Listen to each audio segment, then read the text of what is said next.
Here's what actually happens in your brain tonight, about 90 minutes after you fall asleep, and almost nobody knows this is running. Your brain starts deleting things, on purpose. Neuroscientists call it the synaptic homeostasis hypothesis, and it says something that sounds backwards. The main job of deep sleep is not to rest your brain, it's to shrink it.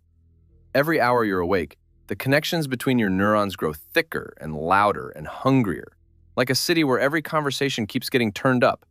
By midnight, your brain is too loud to learn anything new. Deep sleep is the crew that comes in after closing and turns everything back down. And here's the part that should genuinely worry you. If that crew doesn't show up, the noise doesn't just stay, it compounds. Night after night, the brain gets louder, slower, and worse at telling what matters from what doesn't.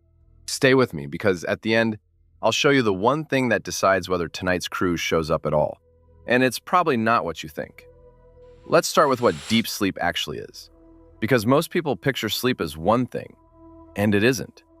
Your night runs in 90-minute cycles, and inside each cycle there's a stretch where your brainwaves slow down to about 1 beat per second. Huge, slow, synchronized waves, the whole cortex rising and falling together like a stadium doing the wave. That's slow wave sleep, deep sleep. It's not dreaming, that's a different stage. In deep sleep, there's almost no experience at all. You are, for all practical purposes, gone. And that's exactly the point, because the work that happens there can only happen when you're not around to interrupt it. Two crews work that shift. The first one prunes. During the day, learning literally swells your synapses. That sounds good, but a synapse that only grows is a synapse heading for saturation. Everything connected to everything, which is the same as nothing connected to anything. So the slow waves go through and scale everything down, maybe 20% across the board. Here's the elegant part. The strong connections, the things that mattered, the face you need to remember, survive the cut easily. The weak ones, the parking spot from Tuesday, the ad jingle, get trimmed to nothing. Deep sleep doesn't just store your memories, it develops them, the way a photographer develops film, by removing everything that isn't the picture. The second crew cleans. This one was only discovered about a decade ago. During deep sleep, your brain cells physically shrink, opening up channels between them, and cerebrospinal fluid starts washing through the tissue in pulses, timed to those same slow waves. It's called the glymphatic system, and it's your brain's only plumbing. All day, your neurons burn fuel and dump waste into the space between cells, including a protein called beta-amyloid, the same one that piles up in Alzheimer's. Awake, the flushing barely runs. In deep sleep, it runs at full pressure. Which means every night of deep sleep is, quite literally, your brain taking out the trash that, left in place for 30 years, becomes the thing that erases you. When researchers deprive people of just one night of deep sleep, beta-amyloid in their brains measurably rises by morning. One night. Now here's where it gets uncomfortable, because you can be in bed for 8 hours and still fail at this. Deep sleep is not evenly spread across the night. It's front-loaded. The first 2 cycles, roughly the first 3 hours, carry most of your slow-wave sleep for the entire night. The back half of the night is mostly dreaming, which means the decision about whether tonight's cleaning crew shows up is made early, by what state your brain is in when it first goes down. Sleep in, and you add dream sleep. Go down late and wired, and you cut deep sleep, the one stage nothing else can replace. There is no supplement, no nap, no weekend lie-in that recovers it. The brain doesn't refund deep sleep.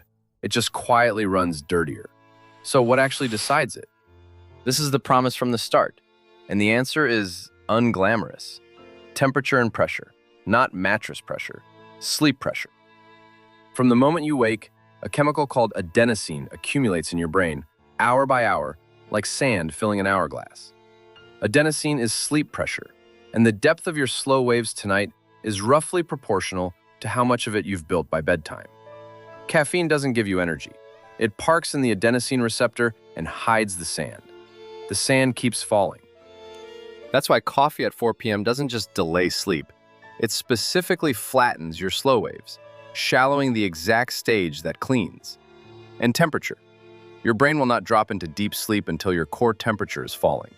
A cool room, around 18 to 19 degrees Celsius, and this is the counterintuitive one. a hot shower before bed, which pulls blood to your skin and dumps your core heat, both steepen the drop. Warm skin, cold core, heavy adenosine. That's the whole recipe. The men spending hundreds on sleep gadgets are mostly buying dashboards for a process that runs on 2 dials. So here's tonight, one more time, from the inside. 90 minutes in, the waves slow to that 1-second rhythm. The pruning crew walks your cortex and cuts everything you didn't need.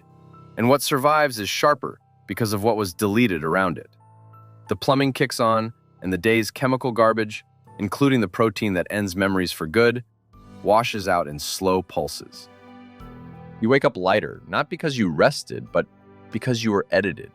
And the version of you that reads faster, remembers names, and doesn't fog out at 3 p.m., that version was built between midnight and 3, by a process you'll never feel, funded entirely by how you spent the previous 16 hours. Protect the first 3 hours of the night like they're an appointment, because they are. It's the only meeting where the agenda is you. If this changed how you think about tonight, comment with the one habit you're fixing first, the late caffeine or the warm room. I read everyone. And subscribe, because this channel breaks down the machinery running under your life that nobody explains. There's more where this came from, on your screen right now. I'll see you there.